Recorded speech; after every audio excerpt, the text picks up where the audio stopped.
बिस्मिल्लाहिर्रहमानिर्रहीम। नाज़रीन अस्सलाम वालेकुम रहमतुल्लाहि व बरकातुहू। आप देख रहे हैं हमारे न्यूज़ 786 और मैं आपका होस्ट हूँ मोहम्मद शफीक कमर। आज जैसा कि आप जानते हैं कि 10 मुहर्रम हराम है और ना सिर्फ पाकिस्तान बल्कि पूरी दुनिया में नवासे रसूल सैयदुल शुहदा हज़रत सैयदना इमाम हुसैन अलैहिस्सलाम, अहले बैत पाक और उनके अजीम वफादार साथियों शहदाए करबला की याद में पूरी कौम जो है वो घर घर अल्हम्दुलिल्लाह अपने अपने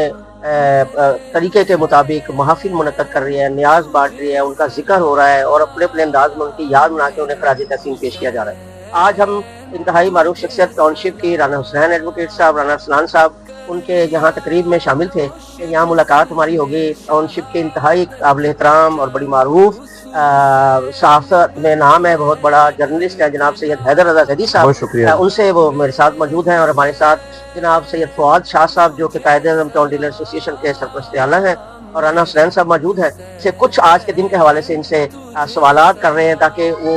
आप तक हम पहुँचाएँ और आपको भी, सबको देखने वालों को पता चले कि 10 मुहर्रम हराम की इस्लाम में क्या अहमियत है। तो मैं सबसे पहले सैयद हैदर रज़ा शाह साहब से गुजारिश करूंगा कि शाह साहब आप हमें ज़रा थोड़ा सा बताइएगा कि ये 10 मुहर्रम हराम, ये जो इस दिन को क्या अहमियत हासिल है इस्लाम में, और इस दिन जो करबला में एक वाक़या हुआ जो तारीख का दर्दनाक, अलमनाक और इंतहाई, मैं समझता हूँ कि मुसलमानों के लिए बाज़ औक़ात ये भी समझ आती है कि जब वो अहले बैत का सलूक हम पढ़ते हैं तारीख में तो हम शर्मसार हो जाते हैं। तो इस हवाले से आप ज़रा थोड़ा सा बताइएगा कि ये वाक़ये की क्या अहमियत है। बिस्मिल्लाहिर्रहमानिर्रहीम, इन्नल्लाहि व इन्ना इलैहि राजिऊन। आज का दिन सबसे पहले जो अहमियत रखता है वो इमाम हुसैन अलैहिस्सलाम, उनके जानशान जो जानसीन साथी थे, जानसार थे, उनकी अजीम कुर्बानी की वजह से भी इस दिन को बहुत अहमियत है।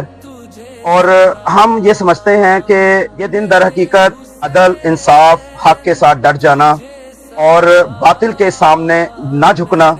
और इमाम हुसैन ने जिस तरह यजीद के खिलाफ को खरूज किया और उन्होंने बातिल के सामने डट कर मुकाबला किया, सर कटा लिया लेकिन बैत ना की, इसका मकसद हम लोगों को समझना चाहिए। और आज के दिन के तवस्सुल से मैं अपने नाज़रीन तक ये बात पहुंचाना चाहूँगा, चाहे वो अहले तशी हैं, चाहे अहले सुन्नत हैं, मोहब्बत अहले बैत रखने वाले हर दिल के अंदर ये बात होनी चाहिए कि हमें मकसद इमाम हुसैन याद करना चाहिए। इमाम हुसैन ने यजीद के खिलाफ जो है आवाज़ बुलंद की। आज हम इमाम हुसैन की कुर्बानी याद करते हैं, हम वो बात क्यों नहीं याद रखते? जब इमाम हुसैन अलैहिस्सलाम जिंदा हैं तब भी उन्होंने खरूज किया यजीद के खिलाफ। आज हम इमाम हुसैन की कुर्बानी याद करके गिरिया करते हैं, मातमजनी करते हैं, लेकिन वो मकसद कहीं पसे पर्दा रह गया है। वो मकसद क्या था? जब इमाम हुसैन जब जिंदा हैं और जिंदा में उन्होंने यजीद के खिलाफ हक बुलंद किया, वो मकसद हमें चाहिए सामने लाना। कुछ खिलाफात, कुछ फजूलियात और कुछ मामलात ऐसे फिरका वादियत के हैं जिसकी वजह से हम उन मकासद को भूल गए हैं। हमें उस मकासद को, उस मकसद को सामने रखते हुए इमाम हुसैन अलैहिस्सलाम की कुर्बानी को याद करना चाहिए और हमें हमेशा हक और सच की आवाज़ बुलंद करनी चाहिए और हलाल और हराम की तमीज़ करनी चाहिए और हकूकुल इबाद का ख्याल रखते हुए इमाम हुसैन के मिशन को और मकसद को पूरा करना चाहिए। माशाअल्लाह, बड़ा अहम जो ये सवाल उसका बड़े अच्छे तरीके से जवाब दिया सैयद हैदर रज़ा ज़ैदी साहब ने। और अब मैं आऊँगा सैयद फवाद शाह साहब की जानब जो कि हमारे कायदे-ए-आज़म डीलर एसोसिएशन के सरपरस्त आला हैं। शाह साहब, मैं आपसे ये सवाल करना चाह रहा हूँ कि हम बचपन से जब से होश संभाला है और आज अल्हम्दुलिल्लाह इस एज में देखते चले आ रहे हैं कि मुसलमान आयाम मुहर्रम हराम को बहुत ही अकीदत और एहतराम से मनाते हैं, चाहे वो अहले तशी है, चाहे वो अहले सुन्नत है, यानी जो भी रसूल पाक सल्लल्लाहु अलैहि वसल्लम से मोहब्बत करता है वो उनकी आल से भी मोहब्बत करता है। और मैंने देखा है कि पूरी दुनिया में, मैंने अल्हम्दुलिल्लाह बाहर का अभी कई दफ़ा मुहर्रम के दौरान बाहर जाने का मौका मिला, मैंने वहाँ भी देखा है, वो यूरोप हो, अमेरिका हो, कि लोग घर घर न्याज दिला रहे हैं, घर घर सबीलें लगाई जा रही हैं। इधर अभी मैं आ रहा था तो मैंने रोडों पे देखा कि लोग जिस तरह मिन्नत नहीं करते, हाथों में दूध की शरबत उठाया हुआ रोक रोक के लोगों को पानी पिला रहे हैं। तो ये सबीलें लगाने का और ये इतना ज्यादा लंगर तकसीम करने का ये क्या मकसद है और इसके पीछे क्या राज है? बिस्मिल्लाहिर्रहमानिर्रहीम, इन्ना लिल्लाहि व इन्ना इलैहि राजिऊन। ये आपने बहुत अच्छा सवाल किया है, सबील लगाने का मकसद क्या है? सबील दरअसल यजीद मलौन के खिलाफ इhtजाज है जिसने करबला में मासूम बच्चों का और अहले बैत का और जितने भी वहाँ लोग थे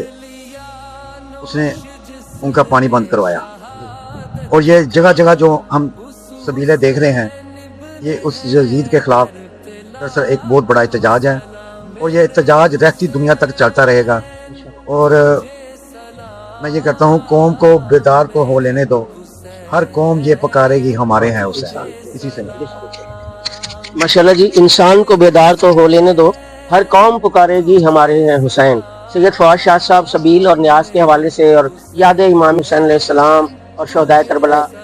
جو ہے خوبصورت انداز میں خیالات کا اظہار کرتے ہیں۔ یہ آج کی ایک مختصر سی نشست تھی، لیکن ہمارا یہ عقیدہ ہے کہ جہاں امام علی مقام کا شہدائے کربلا کا ذکر آئے، جب ان کو پرسہ دیا جاتا ہے، ان کو خراج تحسین